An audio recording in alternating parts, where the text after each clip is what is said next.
Hello student, कल आप लोगों ने जाना था प्रतिस्थापन विधि से किसी भी समीकरण को हल कैसे किया जाता है। ठीक है, कल हम बताए थे किसी भी समीकरण को हल करने के लिए 3 तरीके होते हैं, प्रतिस्थापन, विलोपन एंड वज्र गुणनखंड। ठीक है, तो आज हम जानेंगे विलोपन विधि से। कल हम जाने थे प्रतिस्थापन विधि से, आज जानेंगे हम विलोपन विधि से। ठीक है, विलोपन विधि। तो इसमें देखिए सबसे पहले क्या होता है ना, अगर a बराबर 9 हो तो इसको बराबर पहले किया जाता है। अगर ये पहले से बराबर है तो देखिए कैसे सॉल्व किया जाता है। यहाँ पे इसको हम लिखेंगे x प्लस वाई बराबर 4। ठीक है, इसको लिखिए, समीकरण 1 लिखिए एंड समीकरण 2 लिखेंगे। x माइनस में y बराबर 10 है ना। अब देखिए क्या करेंगे, अब इसको हम क्या करेंगे, जोड़ देंगे। क्या करेंगे, हम जोड़ देंगे। तो देखिए a प्लस माइनस है तो एक कट जाएगा, कटेगा। तो यहाँ पे कितने बचेंगे, प्लस 1x प्लस 1x क्या हो जाएंगे, प्लस में 2x आ जाएंगे, आ जाएंगे ना। बराबर यहाँ पे a भी प्लस 4 है, यहाँ भी प्लस 10 है, क्या हो जाएंगे, 14 हो जाएंगे, हो जाएंगे ना। यहाँ पे x बराबर क्या आ गए, 14/2। 2 से इसका भाग देंगे तो x बराबर क्या जाएंगे, 7। ये हो जाएगा x का मान। अब x का मान समीकरण 1 में रखिए चाहे 2 में रखिए, y का मान आ जाएगा। ठीक है, तो हम x मान किस में रखना है, समीकरण 1 में रखें कि 2 में रखें, बताइए किस में रखें, 1 में रखें। तो यहाँ देखिए x का मान समीकरण 1 में रखने पर समीकरण 1 क्या है, x प्लस वाई बराबर 4 है। ठीक है, यहाँ तक आज समझे सबको। और यहाँ देखिए x बना दिया गया है, तो यहाँ पे x स्थान पे देखिए यहाँ पे मान दिया गया कितना, 7। तो यहाँ लिख देंगे हम 7 फिर प्लस वाई बराबर 4 हो जाएंगे। अब यहाँ पे y बराबर क्या हो जाएंगे, एक 4 अपने स्थान पे, एक प्लस ले जाएंगे तो माइनस में 7 हो जाएंगे, हो जाएंगे कि नहीं। अब यहाँ पे y बराबर क्या हो जाएंगे, यहाँ पे प्लस है तो प्लस माइनस माइनस हो जाएंगे, तो घटेंगे।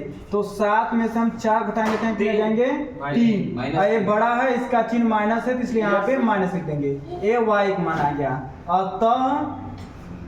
अतः x बराबर 7 एंड y बराबर माइनस में 3, ये हो जाएगा आंसर। आया सबको समझे? कहीं कोई डाउट ना? बगल में उत्तर की जांच। अरे बंद कीजिए उसने, आइए पहले बंद कीजिए तो हम बता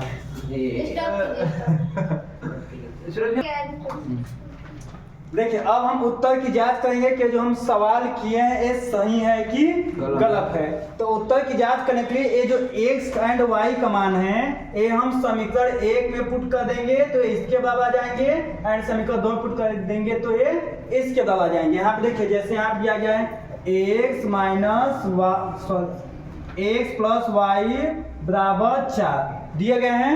यहाँ पे देखिए x मान कितना है, 7 यहाँ लिख देंगे 7, फिर यहाँ प्लस है तो प्लस, y मान कितना है, माइनस में 3 है, यहाँ लिख देंगे y कितना है, माइनस में 3 बराबर 4।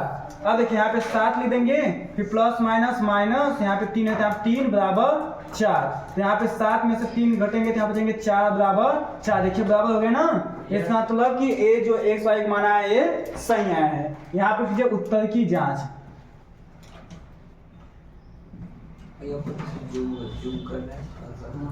उत्तर की जांच।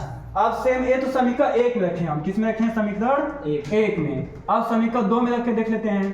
तो यहाँ पे x माइनस में y बराबर 10, ये समीकरण 2 है, इसमें रख के देख लेते हैं। तो यहाँ देखिए x मान कितना है, 7, यहाँ लिख देंगे 7, यहाँ माइनस, फिर y मान है माइनस में 3, यहाँ लिख देंगे माइनस में 3 बराबर 10।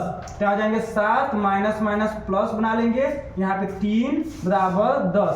अब इसको जोड़ेंगे तो यहाँ जाएंगे 10 बराबर 10, ये बराबर आ गए ना। इसका मतलब कि ये एक्स वाई का मान सही है। इसमें एक चीज और ध्यान दीजिएगा, यहाँ पे माइनस एंड माइनस का गुणा होता है प्लस, एंड प्लस प्लस का गुणा होता है प्लस, एंड प्लस माइनस का गुणा होता है माइनस, एंड माइनस प्लस गुणा होता है माइनस। मतलब कि समान चिन्ह घटते हैं, सॉरी समान चिन्ह जुड़ते हैं।